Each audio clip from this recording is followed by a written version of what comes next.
This conference will now be recorded. Welcome to the Anjana Sudha Academy daily Srimad Bhagavatam reading.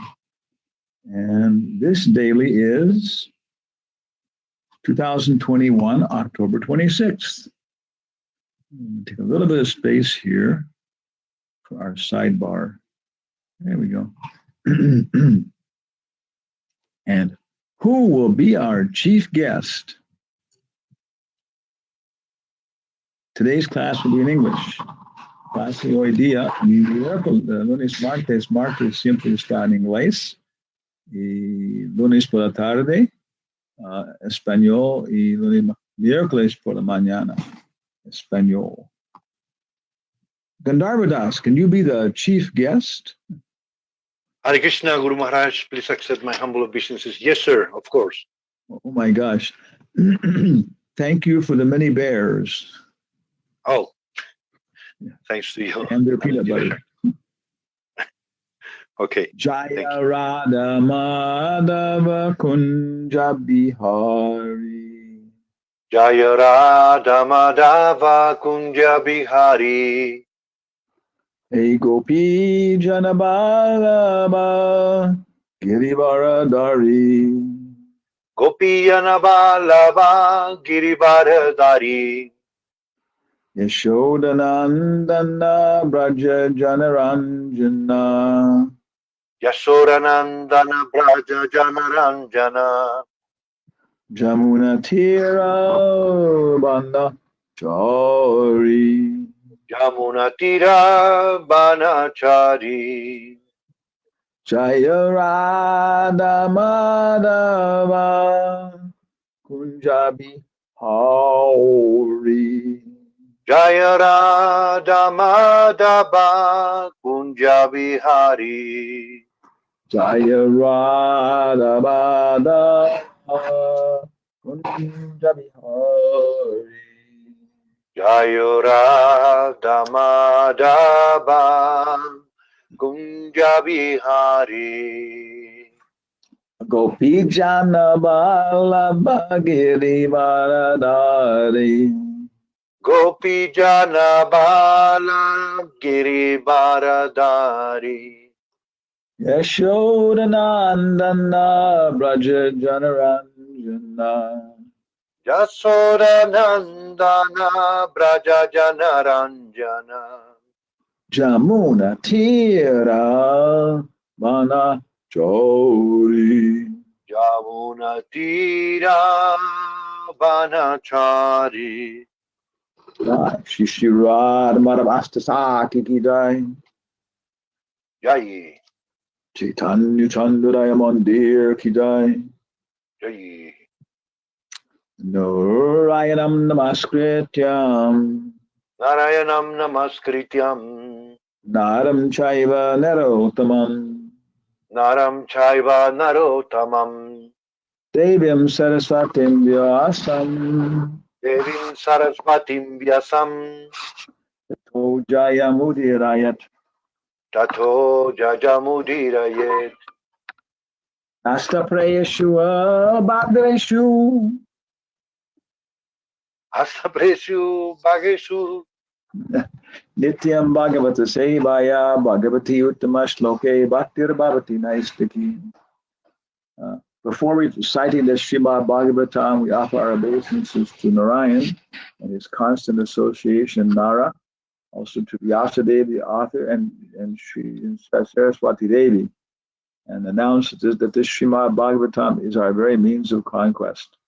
By regular attendance in the Bhagavatam class and service of the Bhagavatam and the pure devotee, all the material contaminations are gradually destroyed and attachment to the Srimad Bhagavatam becomes fixed.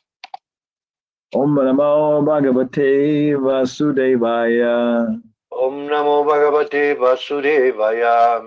Om Namo Bhagavate Vasudevaya. Om Namo Bhagavate Vasudevaya. Om Namo Bhagavate Vasudevaya. Om Namo Bhagavate Vasudevaya. Yeah. So today we're looking at Srimad Bhagavatam 1.7.10. Can you see the screen? Gandharva Das? Yes, Guru Maharaj. Okay. So this is a very famous verse. This is, let's see, 1 through 3 is the sages, questions by the sages. 1, 2, 3. And then they ask, well, Vyasadeva had already compiled such a great book, so why did he continue with doing more compilations? And then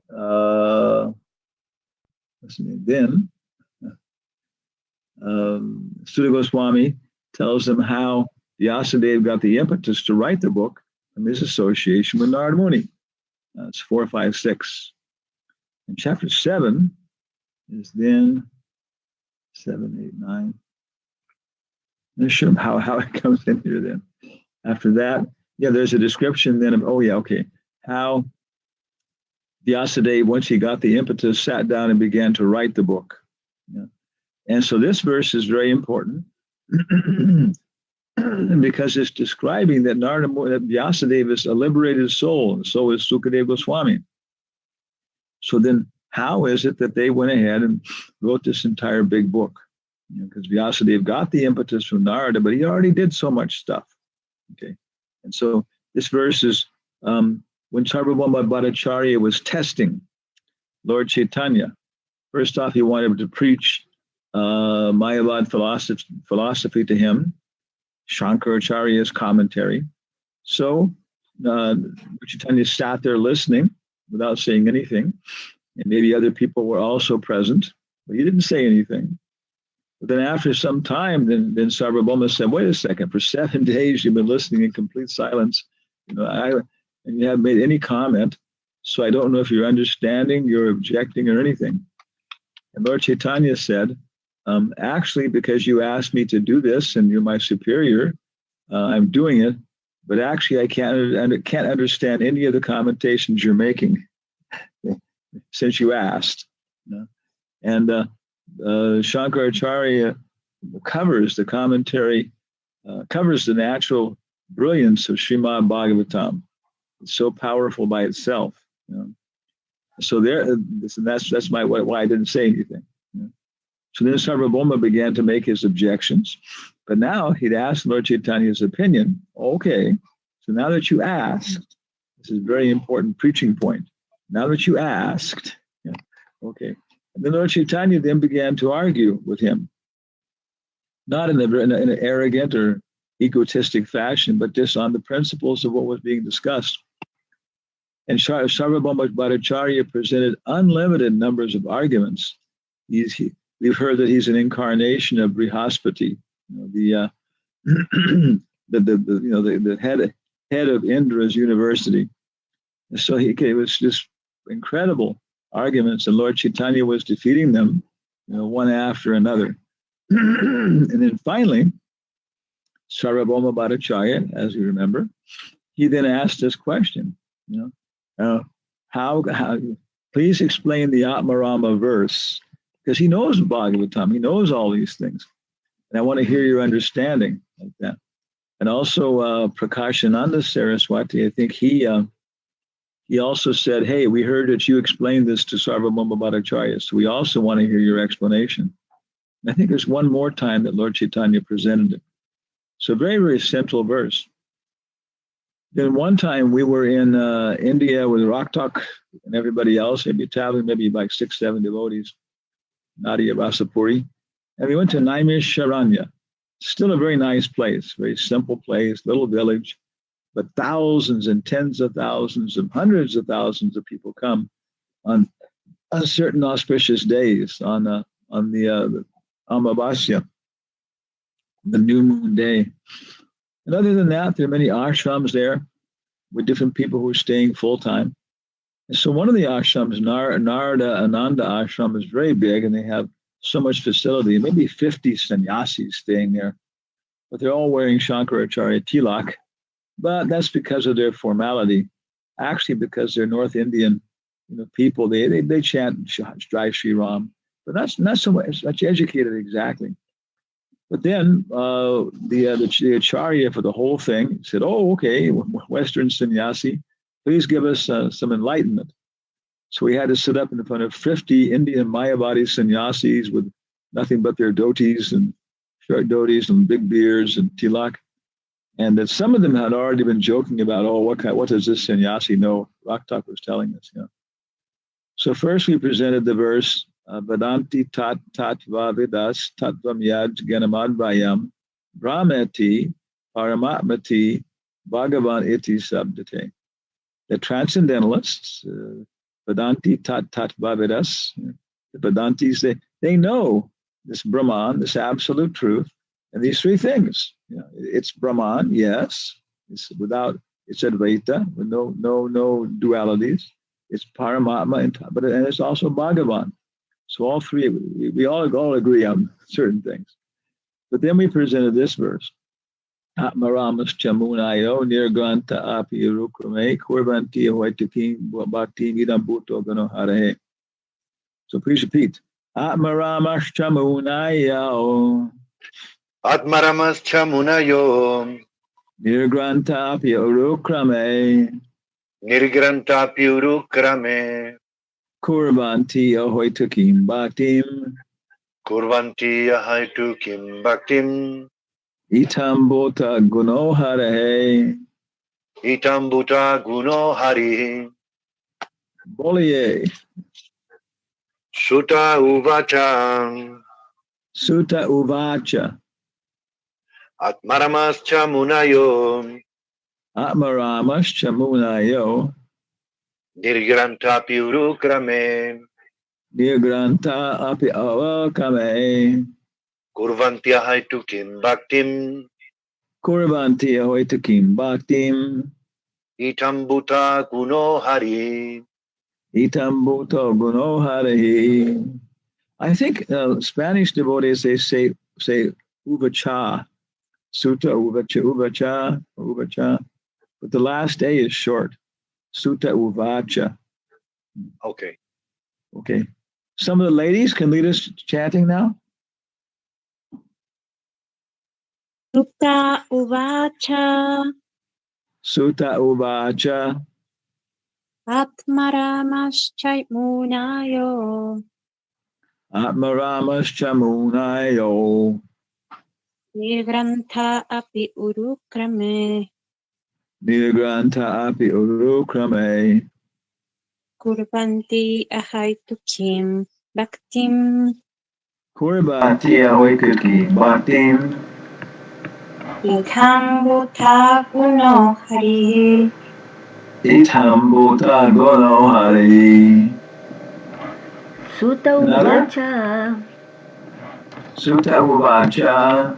Agmaramas chamunayo. Atmaramas chamunayo. Nirgranta api urukrame.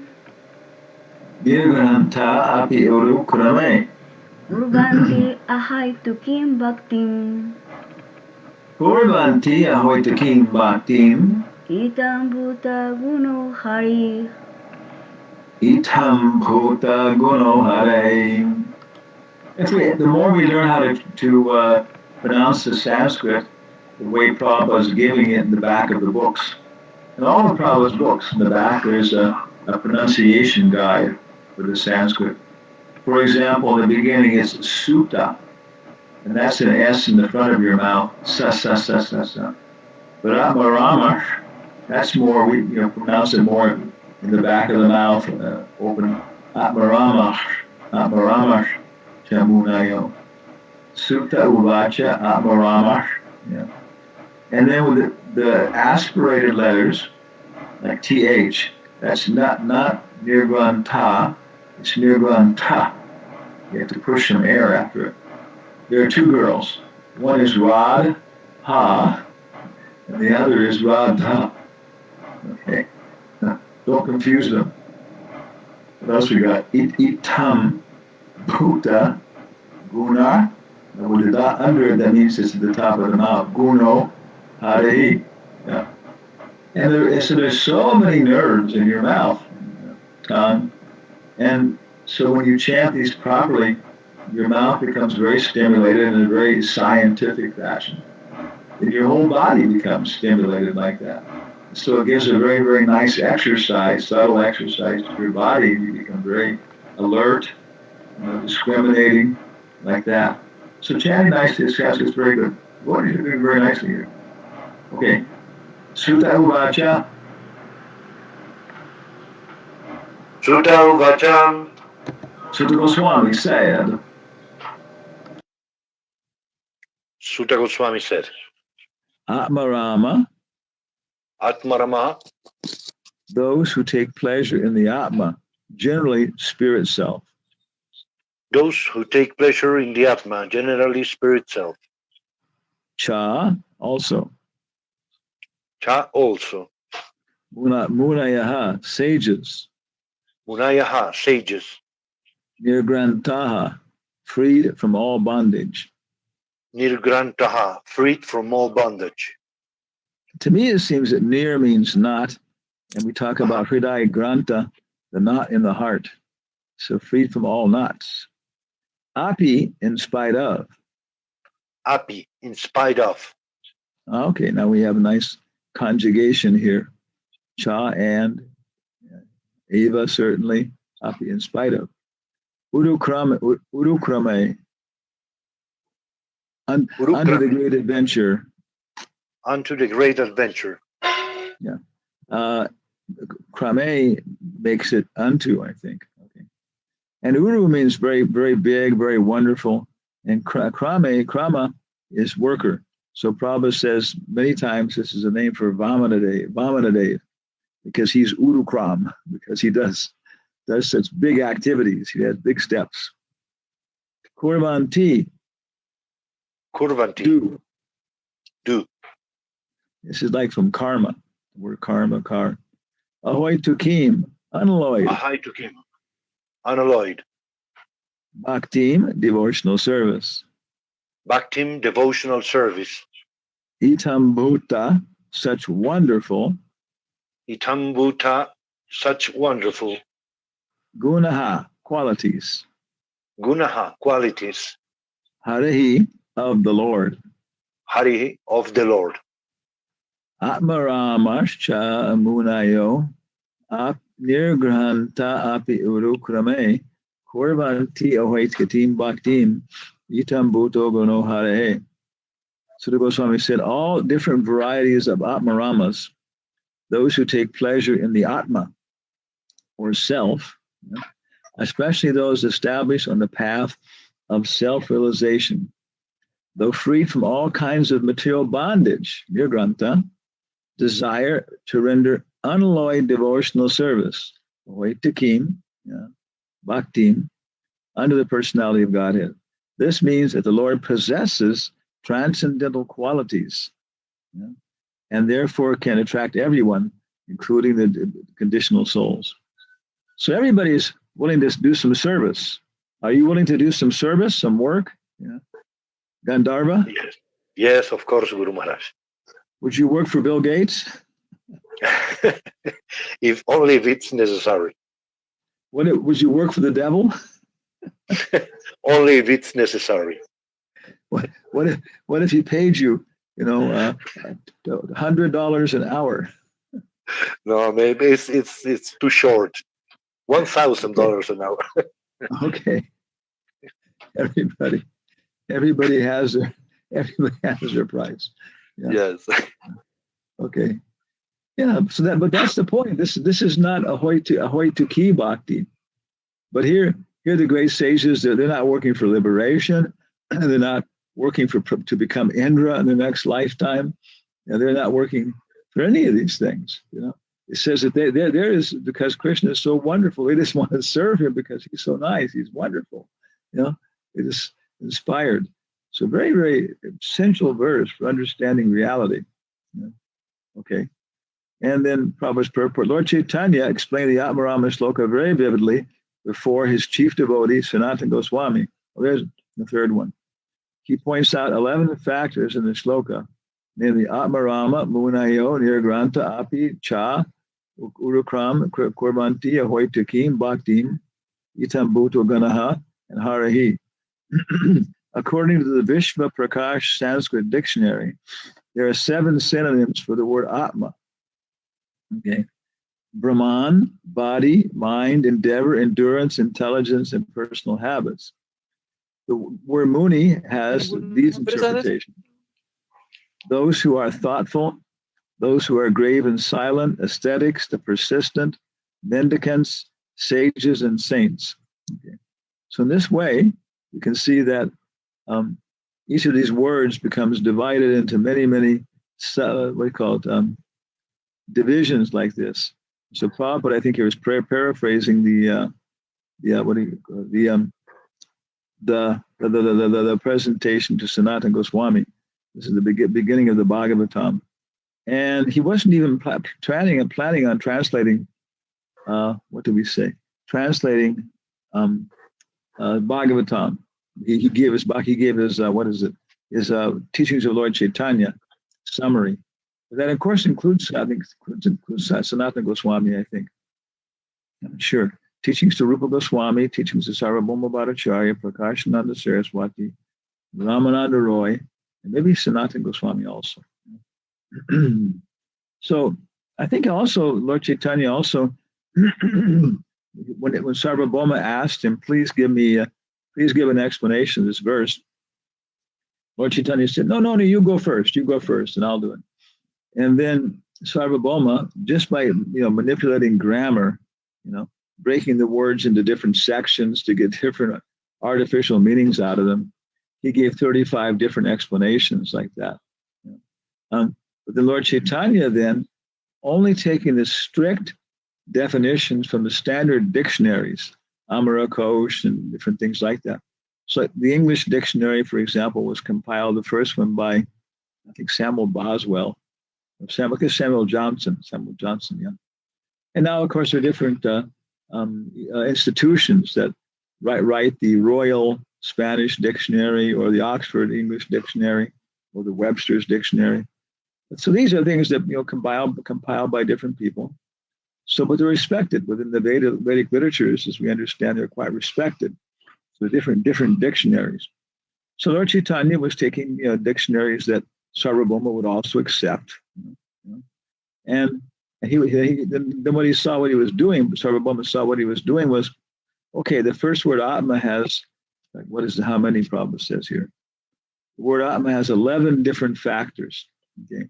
Then the word Muni has 7. So that's 11 times 7. So you can get 77 different interpretations just by taking these 2 words.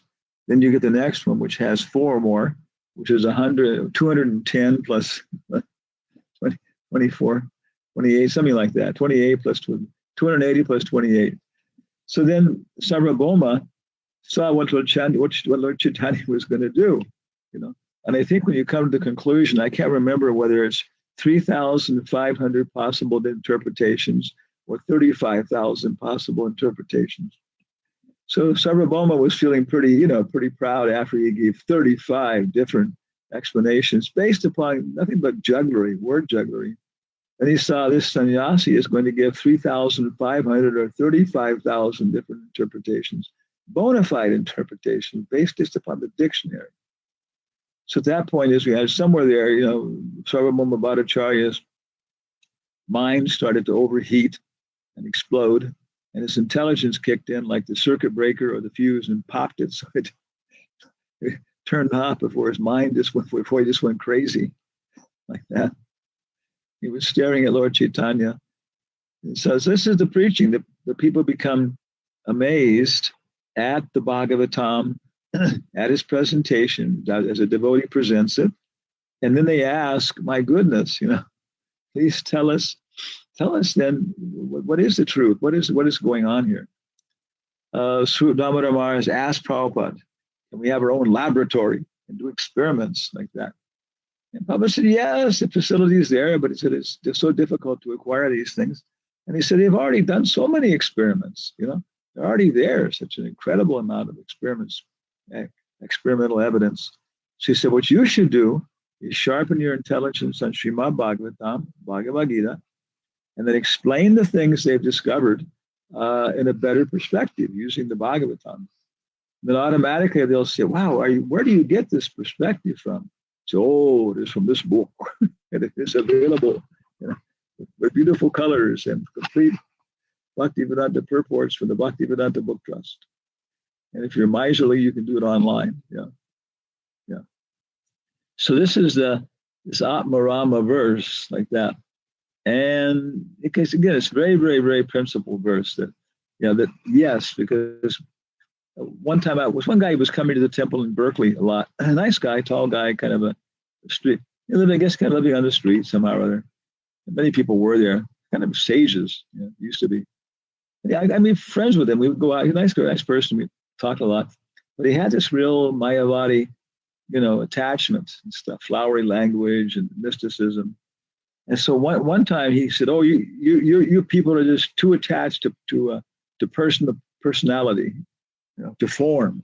And then then it became very clear that this is what we're talking about. There are, even in the liberated stage, are forms, and you can't just deny it because until you're liberated. Otherwise, you say no, there can't be, because all forms. Then that's all the forms we've experienced. That's all the forms we've experienced with our material perception, our material perspective on things. It's just like somebody may have a perception towards women. Okay. They see all women as simply objects of gross physical gratification, as Chandika Pandit says, as a piece of meat, like that, something you eat or enjoy. And of course, women may have the same attitude towards a man. Okay, in the mode of ignorance, that perspective, then we see just gross bodies and gross enjoyment. In the mode of passion, then we begin to see, a woman can be a wife. She can decorate herself very nicely, pleasingly. She can be a very, very good host at different political functions. So you just see it in the mode of passion. She can decorate the house with good artistic considerations in terms of history. And so the mode of passion, then the perception is of a woman as being a social creature. In the mode of goodness, then it's saying that it's just an interaction of the modes of nature. It's a reflection of the gopis, the Lakshmis, and all the Vaikuntha-vasis in the material nature. In the mode of ignorance, it appears, the reflection appears like this. The mode of goodness, it appears like this. The mode of passion. In the mode of goodness, we see, it's just a reflection of reality, but it's being perverted or just completely, reversed. Yeah. So, if we have the proper perception, then we can experience, transcendental form beyond the material world, and that we have to do that. That's the Vibhava. Because without that, there's no impetus to engage in devotional service, and we have to fall down. So, any comments or thoughts from anybody? Hare Krishna Maharaj. Hare Krishna. Can you talk? Oh, yeah, my volume's down. Okay, my volume's up now. Hare Krishna. Hare Krishna Maharaj. Nice verse you have chosen, Maharaj. We were just trying to see that whenever you say about this bhavas, Vyavacharika bhavas, Thai bhava, what is the perverted reflection in this world? Is that getting manifested in some way in this world?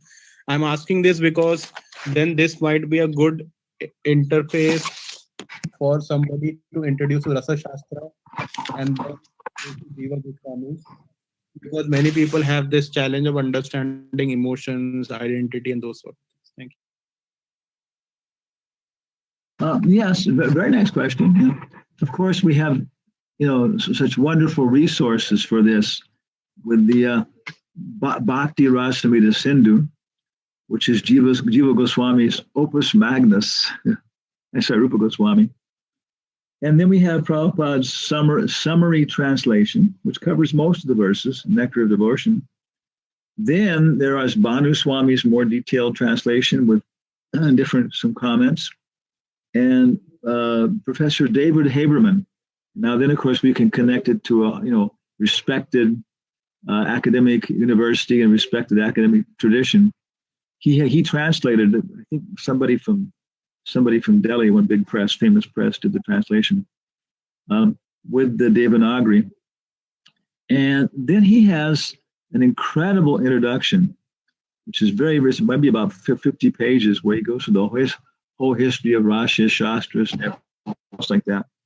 And so from that perspective, then we do all these together. And then Waves of Devotion by Dhanara Maharaj, who allows, goes in and illuminates a lot of things that Prabhupada, weren't there because it was a summary study. It's a more exact explanation of some of the words, the graphs in detail. And like that, then you can see, what is the description of the real nature of these different sentiments and feelings, how they're divided in different categories. Okay, so in the reflection, there also has to be what's the word? Vibhava. Yeah. Vibhava. Stimulus.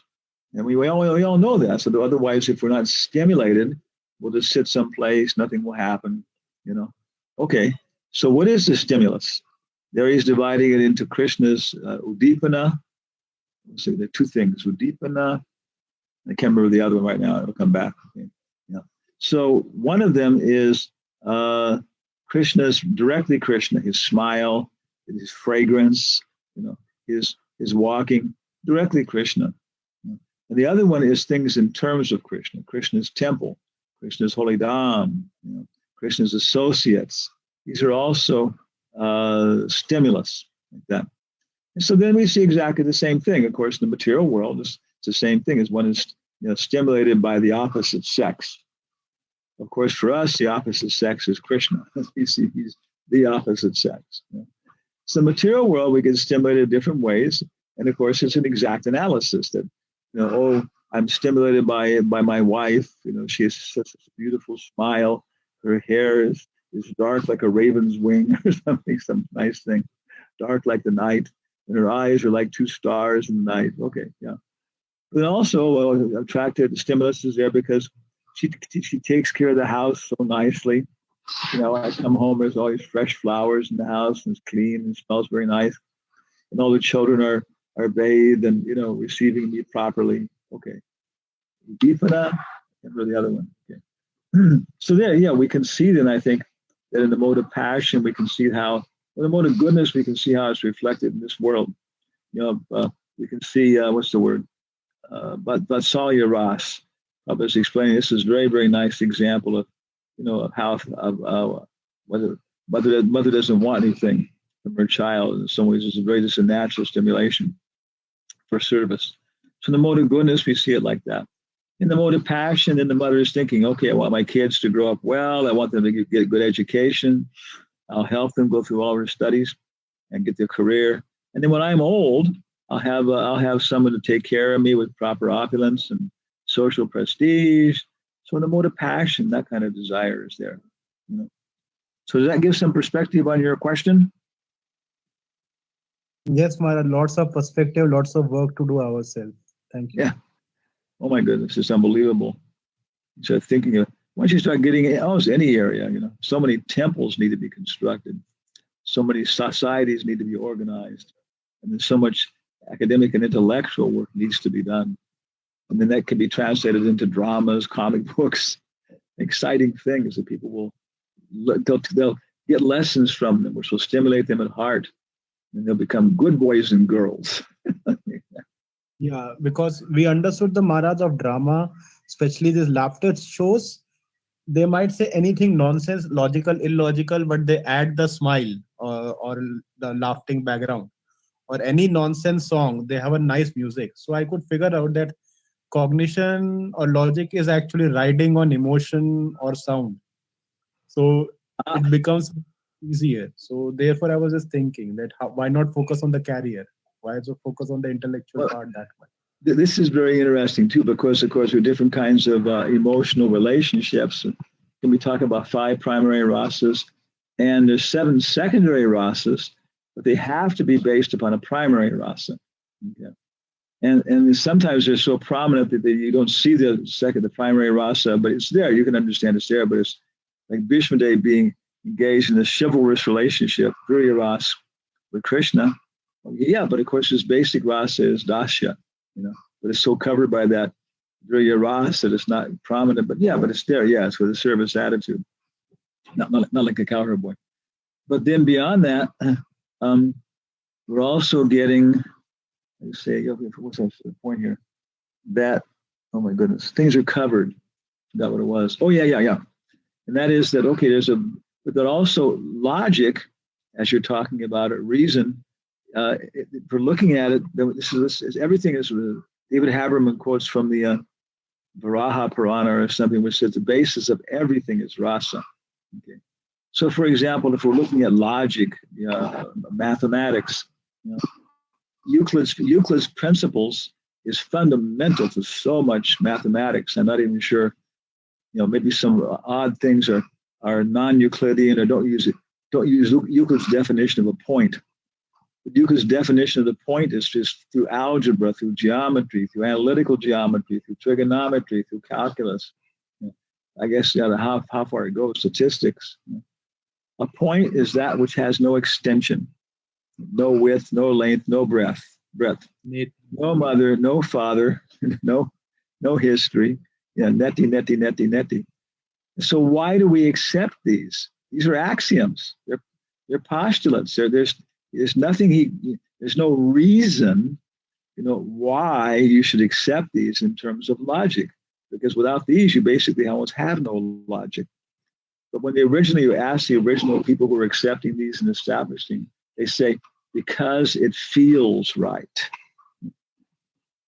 So the basis of accepting Euclidean rules, and therefore mathematics and most of our reasoning process, and even grammar, is because they feel right. So even the basis of the so-called logic, which is one form, is just one form of Rasa Shastra. Does that make sense? Yes, Maharaj. So after cooking, we will cook relationships now. Okay. Well. Okay. Any other erudite or whatever? Hare Krishna Gurudeva, please accept my humble obeisances. Hi. So good to hear you, sir. Maybe we'll visit you. Maybe when we get back to the U.S., if Allegiante still has its quick flight, we'll go to Richmond. Thank you, Gurudeva. Thank you very much. Especially emotions, Gurudeva. I think it is a complex thing. And as Harsha Prabhu mentioned, there are many ways to put these things. And the point I wanted to mention, Gurudeva, especially we have some intelligence, logic, and we have time to think about these emotions. But how about the majority of the people? They didn't even know that there is an emotion exist, there is a rasa exist, and they live on their life like an animal is living it, kind of. So how do we, are these things, is it through a guru has to go and explain them, hey, here it is, and this is how Krishna feels it, you should feel this way. It is basically what we feel is going to explain to them, oh, this could be this one, or this could be, you should feel about your son like this. Or is there any thoughts into that line, Gurudeva?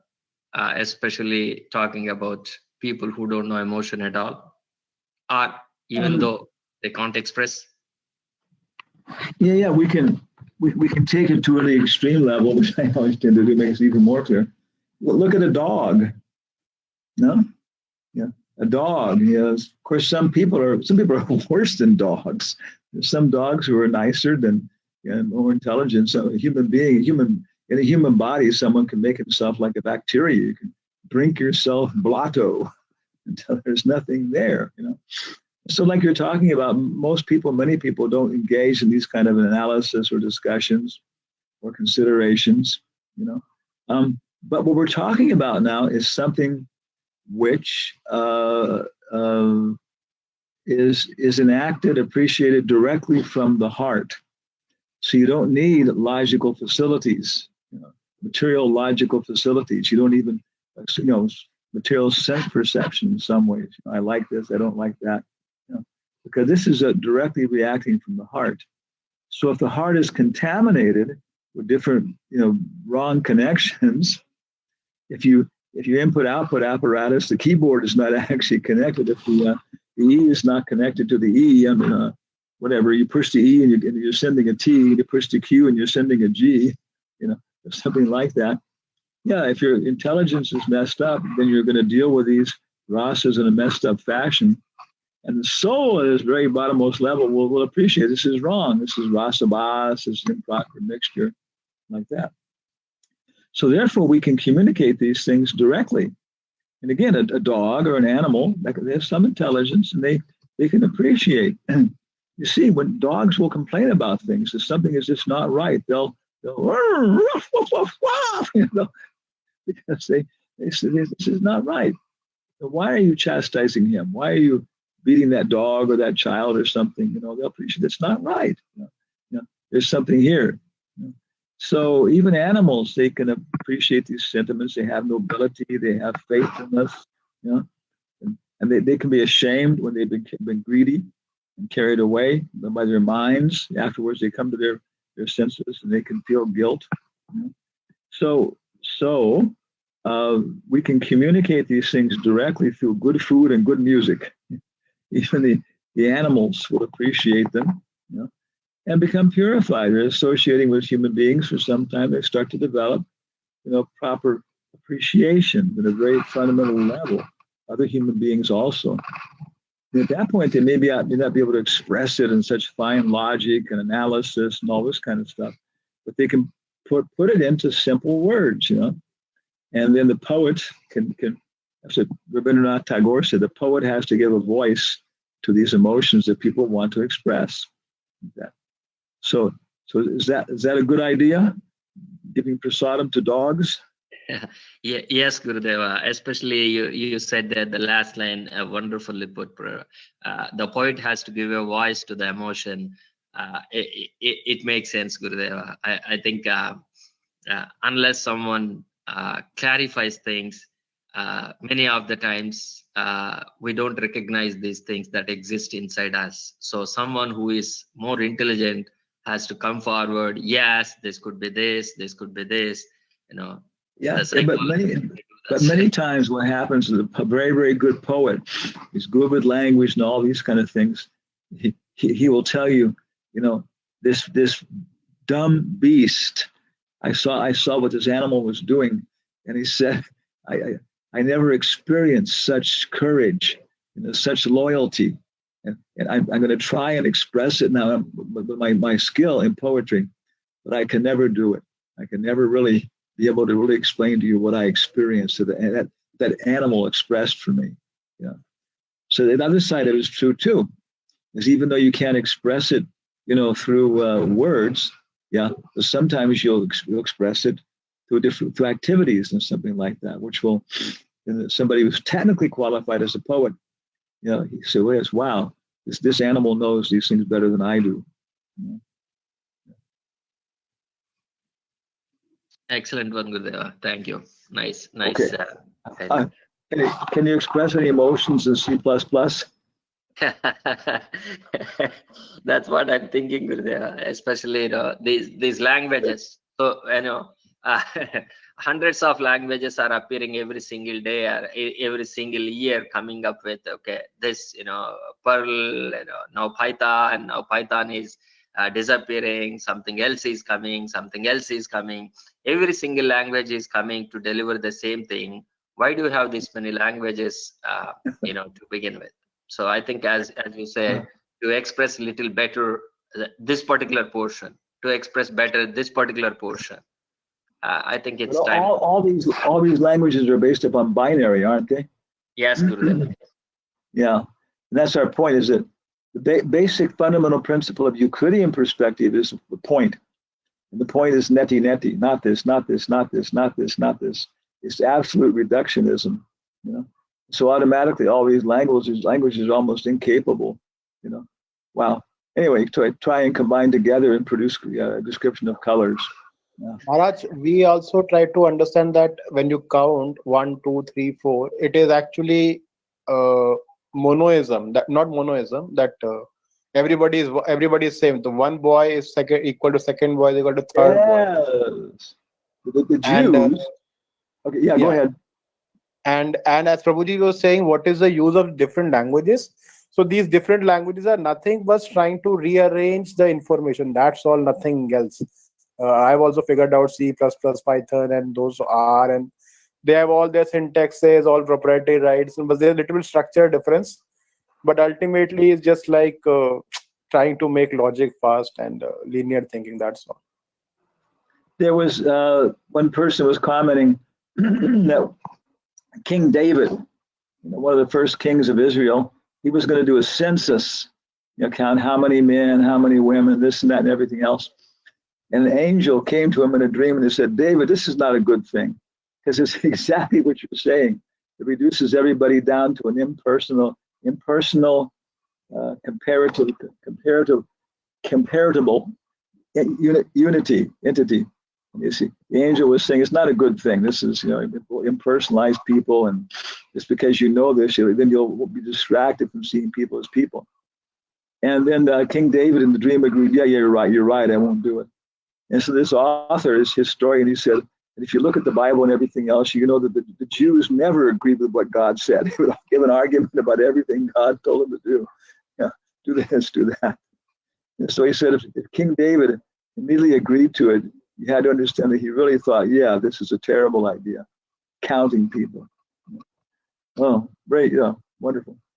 Yes, Maharaj. Therefore, we are actually very skeptical and scareful of this thing which we are trying to promote objectivism.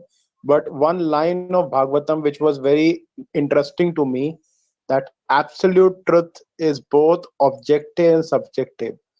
This one line is like what we say, can shake the pinnacle, can shake the basis of all the science where it is only trying to hit is objective.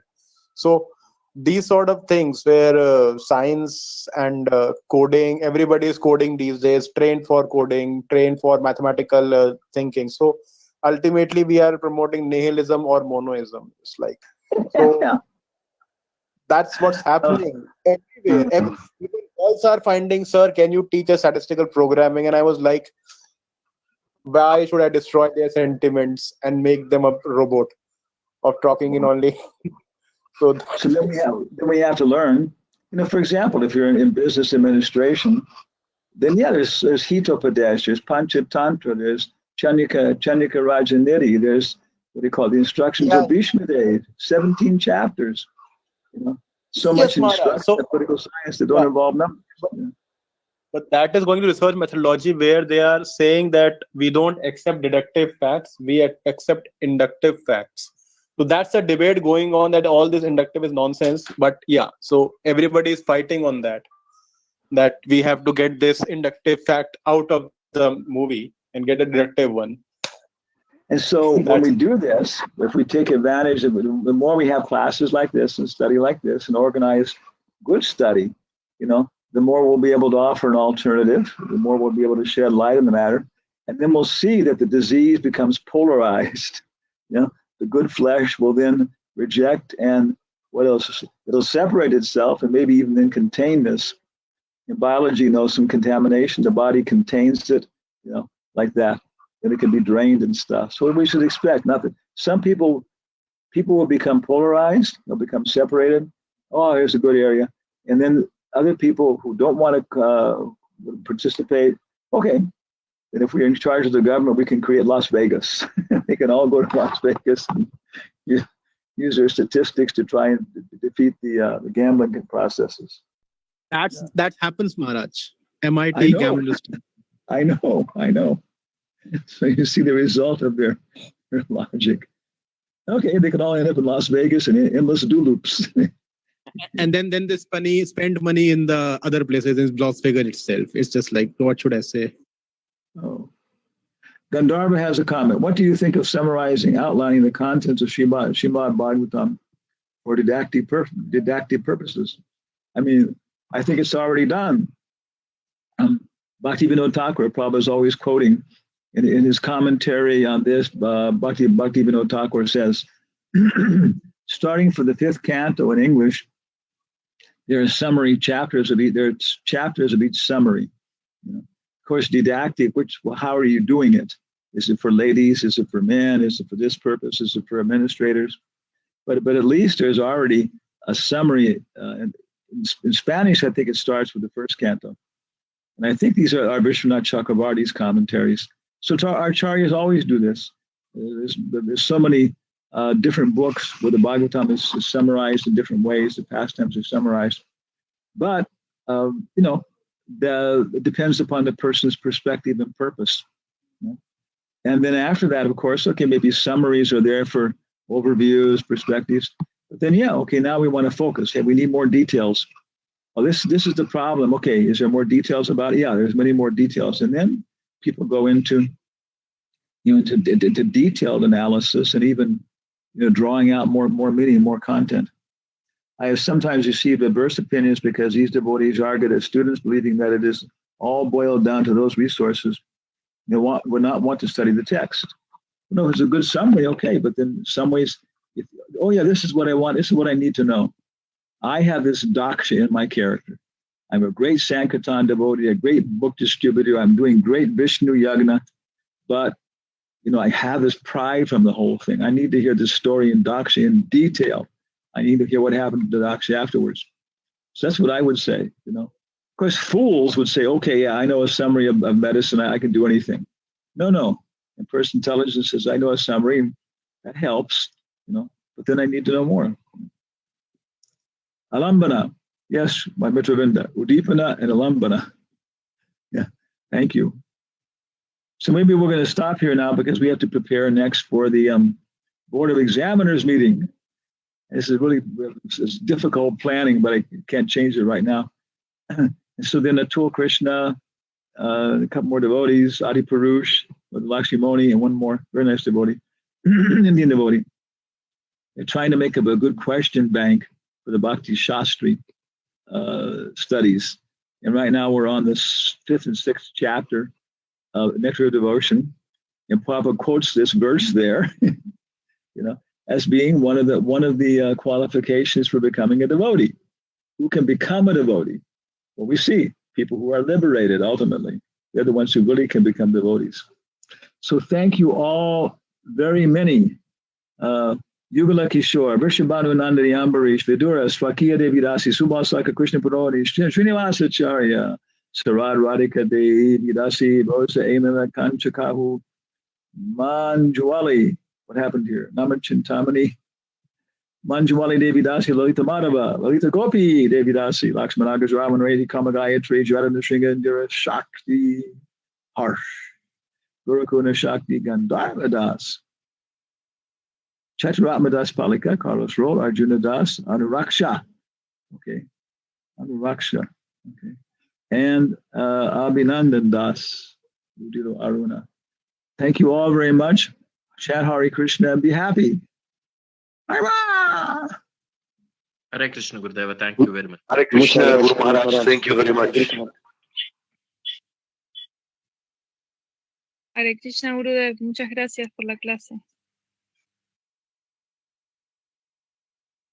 Jai Gurudev.